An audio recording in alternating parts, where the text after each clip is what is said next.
Frances Farmer's life is nothing short of insane. From her childhood to her entry into Hollywood, down to the diagnosis that changed her life, there's nothing ordinary about her. But beyond the movie roles and the spotlight, you would be awed by all of the many factors that played when the cameras were off. Before the household name. Frances Elena Farmer, born on September 19, 1913 in Seattle, Washington, came into the world with a destiny colored by both promise and tumult. Her parents, Cora Lillian and Ernest Melvin Farmer, provided a mixed backdrop.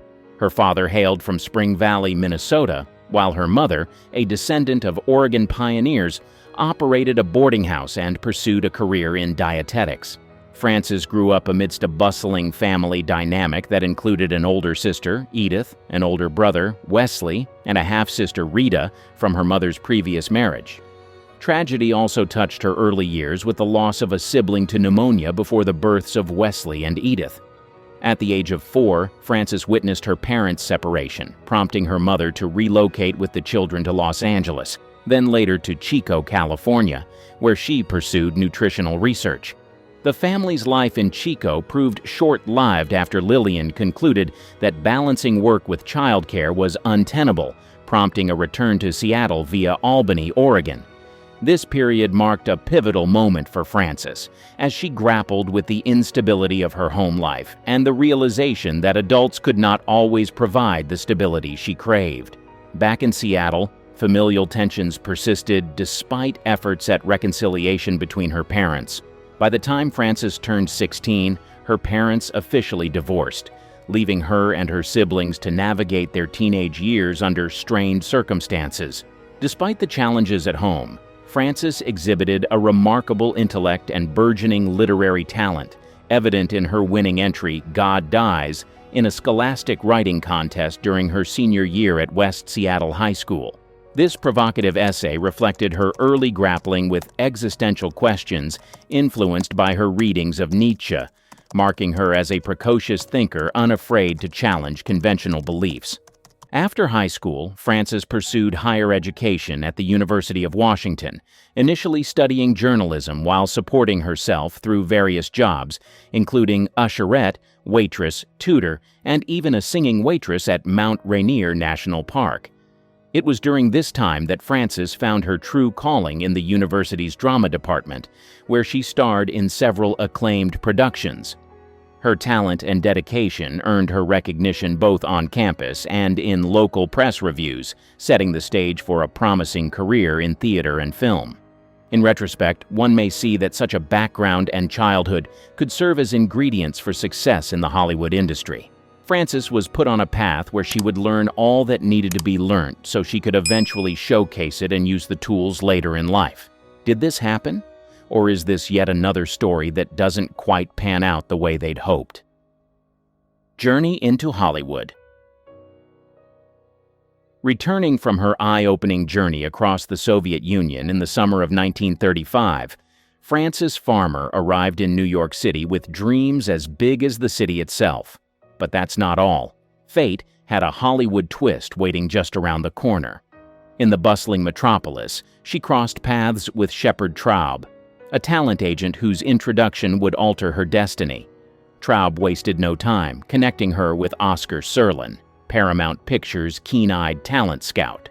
Serlin, impressed by Farmer's raw talent and magnetic presence, promptly arranged a screen test that would prove to be her ticket to stardom. Paramount, recognizing her potential, wasted no time in offering Frances a lucrative 7-year contract, a deal she eagerly inked on her 22nd birthday. From the bustling streets of New York, she found herself whisked away to the sun-drenched studios of Los Angeles, where she underwent dental surgery to perfect her smile, a necessary step in her transformation from promising talent to silver screen sensation. In November 1935, Frances Farmer made her debut in Too Many Parents, a breezy comedy that charmed audiences and set the stage for her ascent. But here's where it gets interesting. Just months later, love blossomed on the Paramount lot when she married fellow contract player Leif Erikson. Their union added a layer of personal intrigue to Frances's burgeoning career, which continued to soar with her next role in the drama Border Flight. However, 1936 proved to be a pivotal year as Frances Farmer earned her stripes in Hollywood's upper echelons. Cast opposite Bing Crosby in Rhythm on the Range, she found herself starstruck by her co-star, confessing to a long-standing crush that made their on-screen chemistry all the more electrifying. The film's success catapulted her into the limelight, prompting Paramount's head honcho Adolph Zukor to remind her of the responsibilities that came with stardom, a role she was reluctant to play. Despite her rising fame, Frances remained defiant, opting to spend her days in Laurel Canyon with Leif rather than hobnobbing at Hollywood soirees. Paramount, eager to capitalize on her nonconformist charm, dubbed her the star who would not go Hollywood, a moniker that only enhanced her mystique and allure. Despite all of these, Frances Farmer's journey was not without its storms. Lent to Samuel Goldwyn for Come and Get It, she found herself sinking in behind-the-scenes drama, clashing fiercely with director William Wyler. Their terrible relationship on set mirrored her internal struggle against Hollywood's attempts to mold her into a marketable commodity. But despite Wyler's scathing remarks, Frances's performance shone brightly, earning accolades that likened her to the enigmatic Greta Garbo. Regardless, the roller coaster of fame continued in 1937 when Frances was loaned to RKO for The Toast of New York, opposite Cary Grant. Here, she faced another battle against studio meddling, resisting efforts to soften her character's edge. Frances's rebellious spirit sparked clashes with director Roland V. Lee and drew skeptical gazes from the press, unyielding in her quest to maintain authenticity in an industry built on illusion. Already, it didn't take a genius to realize that working in the studios was far more chaotic than she thought. She was a very strong individual with strong opinions and ideals, but that didn't matter to most of the directors she worked with. All they wanted was to mold her and turn her into exactly what they wanted. Now, some other actresses would easily go along with this, but not Farmer. She would rather leave the studio than be treated like a commodity. Studio to theater transition. In mid-1937, Frances Farmer found herself at a crossroads in Hollywood, disillusioned with the studio's attempts to mold her into a marketable commodity. Seeking artistic fulfillment and a chance to prove herself as a serious actress, she made a bold decision. She left the glitz of Hollywood behind and ventured to the East Coast for a summer of theater. But that's not all. Her journey took a dramatic turn when she caught the eye of director Harold Clurman and playwright Clifford Odets, luminaries of the group theater, a bastion of avant-garde drama. In a twist of fate, Farmer was invited to join the cast of Clifford Odets' electrifying play Golden Boy, a role that would test her mettle and redefine her career trajectory. The play opened to mixed reviews, with skeptics questioning her casting. However, Farmer's undeniable box office appeal turned Golden Boy into the group theater's most successful production to date, silencing critics and solidifying her status as a powerhouse on the stage. But here's where it gets interesting. Amidst the whirlwind of success, Frances found herself entangled in a passionate affair with Clifford Odets, despite his marriage to actress Louise Rayner. Their relationship, fueled by artistic fervor and emotional intensity, seemed destined for the spotlight. However, the abrupt end of their affair left Frances reeling, feeling betrayed by the theatrical world she had embraced. Her disillusionment deepened when another actress was chosen over her for the London run of Golden Boy, leading her to question the true motives behind the group theater's decisions. Despite her emotional turmoil, Frances Farmer returned to Los Angeles, where she starred alongside her husband Leif Erikson in Ride a Crooked Mile, 1938. Yet the stage beckoned once more, and in April 1939 she graced Broadway in Quiet City, an experimental play that pushed artistic boundaries under the direction of Elia Kazan. Her return to the Great White Way continued with Thunder Rock later that year, but the production's lukewarm reception left her disheartened. Frances' struggles continued as she navigated Broadway's demanding landscape. In a bold move, she accepted a role in Ernest Hemingway's The Fifth Column, only to withdraw during rehearsals due to personal struggles and depression, resulting in professional repercussions and a significant fine. Yet her resilience shone through as she returned to Paramount for South of Pago Pago, 1940, showcasing her versatility in a tale of adventure and romance. Her cinematic journey continued with Flowing Gold, a compelling drama set against the backdrop of the oil industry, where she starred opposite John Garfield under Warner Brothers. Amidst film commitments, Frances found solace in summer stock theater on the East Coast, seeking refuge from the tumultuous world of Hollywood. Regardless of her circumstances, Frances's personal life mirrored her professional challenges. A lonely winter in New York City was followed by a return to Los Angeles, where she immersed herself in her next film, World Premiere, 1941, alongside screen legend John Barrymore. Her versatility shone in the film noir Among the Living, 1941, yet behind the scenes she wrestled with personal demons, finding brief respite in her work. But there was more trouble waiting for her on the horizon. The saga of her life. On a fateful October night in 1942, Frances Farmer found herself in the midst of a wartime blackout zone in Santa Monica, her headlights blazing on high beam. What started as a routine traffic stop quickly escalated into a night of turmoil when she failed to produce her driver's license and allegedly lashed out at the officers. Suspicions of drunkenness led to her spending a harrowing night behind bars, her car impounded, and a hefty $500 fine imposed alongside a 180-day suspended sentence. Swiftly paying half the fine, Frances was placed on probation, but her troubles were far from over. Undeterred by her recent legal entanglement, Frances' agent secured her a role in an independent film adaptation of John Steinbeck's Murder at Lawless, filming slated to commence in Mexico City. However, upon arrival, she faced another setback. The unfinished script stalled production indefinitely, leaving her stranded and entangled in allegations of disorderly conduct. Forced to return to California under a cloud of controversy, she discovered her Santa Monica home had been cleared out by her own family, a surreal betrayal that left her reeling. January 1943 brought further turmoil. Frances, still grappling with the aftermath of her legal woes, faced a new crisis when a bench warrant was issued for her arrest due to unpaid fines. Simultaneously, allegations surfaced of an assault on a studio hairdresser, compounded by sensational reports of her alleged involvement in a bar brawl and a bizarre incident of running topless down Sunset Boulevard.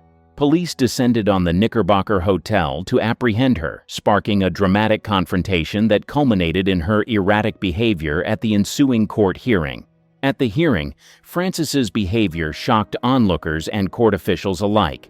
She vehemently protested against what she perceived as injustices, threw an inkwell at the judge, and made startling confessions about her drinking habits, openly admitting to spiking her beverages with liquor and regularly consuming Benzedrine.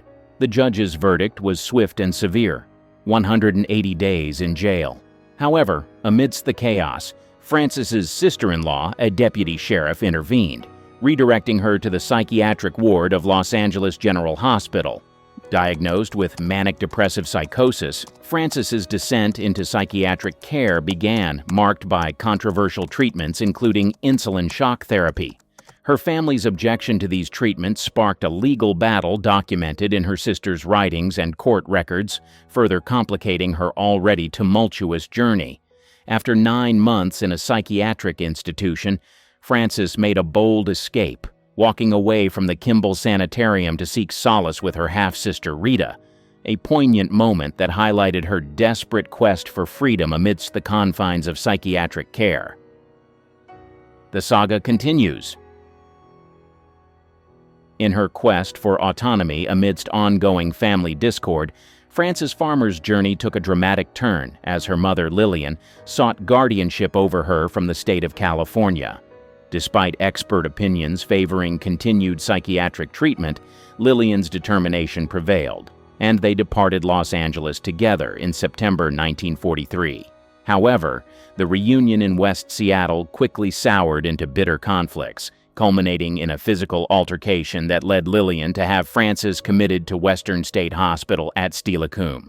Frances vividly recounted her time at the institution in a 1958 interview, describing a stark reality where individual psychiatric care was scarce, and treatments like shots, hydrotherapy baths, and electric shocks were administered to maintain order rather than heal. I stood in line with 15 or 20 girls like myself in the hospital for one reason or another. We received shots or hydrotherapy baths or electric shock treatments, and this was supposed to relax the tensions and keep us quiet, which it did. She acknowledged the hospital's limitations in coping with the overwhelming number of patients, reflecting on the subdued environment these treatments enforced without significant personal benefit. After 3 months, Frances was discharged in early July 1944, deemed completely cured. Yet her newfound freedom was short-lived when she was arrested for vagrancy in Antioch, California, just days later. Her father intervened in January 1945, relocating her to her aunt's ranch in Yerington, Nevada, where Frances's restlessness led to another escape, followed by a brief return after being found in Reno. By May 1945, Lillian's concerns about Frances's mental state prompted a sanity hearing, resulting in her recommittal to Western State Hospital. For the next 5 years, Frances remained confined, primarily in the hospital's high-security ward for violent patients. Her institutionalization sparked public debate and scrutiny, a contentious chapter that continued to echo long after her passing. The ultimate comeback. On March 23, 1950, Frances Farmer was paroled into her mother's care at the request of her parents. A year later, on March 25, 1951, she was formally discharged from Western State Hospital, although she remained unaware of this for 2 years, fearing she might be recommitted at any moment. When she discovered her discharge in June 1953, Frances successfully petitioned the Superior Court to lift her mother's conservatorship. Regaining her freedom, Frances took a job at the Olympic Hotel in Seattle, where she had once been celebrated during the premiere of Come and Get It in 1936. It was there that a co-worker arranged a blind date for her with Alfred H. Lobley, a city utility worker, whom she married in April 1954. Initially, they lived with Frances's aging and ailing mother, Lillian. After Lillian was moved to a nursing home, Frances's marriage to Lobley began to falter. During this turbulent period, Frances remained distant from her sister until Lillian's passing from a stroke in March 1955. After their mother's death, her sister Edith relocated to Portland, Oregon, to be closer to their father, who also passed away from stroke on July 15, 1956. Frances and Edith sporadically corresponded during this time and even spent an afternoon together at the Grotto in Portland, reminiscing about their past. In late 1957, Frances separated from Lobley and moved to Eureka, California, where she found work as a bookkeeper and secretary at a commercial photo studio. It was in Eureka that she met Leland C. Mikesell, a broadcast promoter, and they soon began a romantic relationship. Mikesell saw potential for Frances's comeback, and they eventually married in 1958 after moving to San Francisco, where Frances briefly worked as a hotel clerk. Frances's reflections on her life, as shared in a December 1957 interview with Modern Screen, highlighted her struggles and the decisions that had shaped her. She made efforts to reclaim her public image through appearances on The Ed Sullivan Show and This Is Your Life, adamantly refuting allegations of alcoholism and drug use that had plagued her career. Returning to the stage in August 1957 with a production in New Hope, Pennsylvania, Frances embarked on a resurgence, appearing in live television dramas and making her final film, The Party Crashers, in 1958.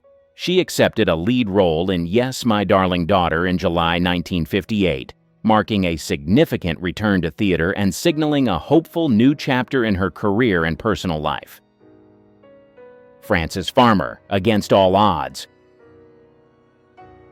Frances Farmer's return to the stage proved pivotal when she was offered the opportunity to host her own daytime movie program, Frances Farmer Presents.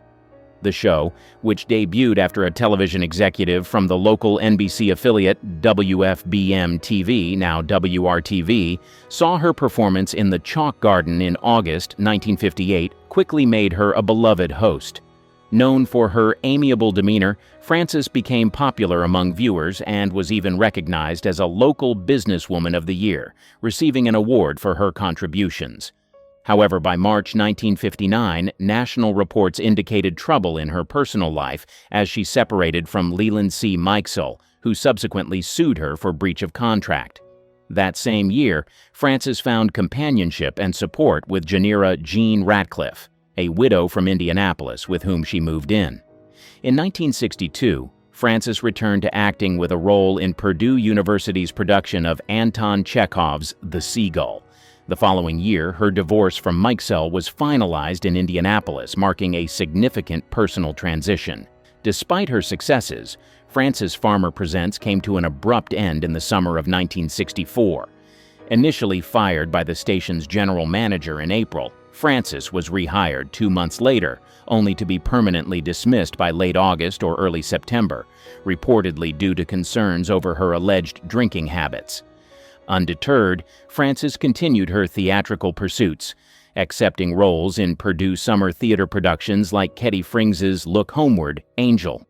In 1965, she portrayed Claire Zachanassian in Purdue's production of Friedrich Dürrenmatt's The Visit, described as a departure from the slick adaptations seen elsewhere.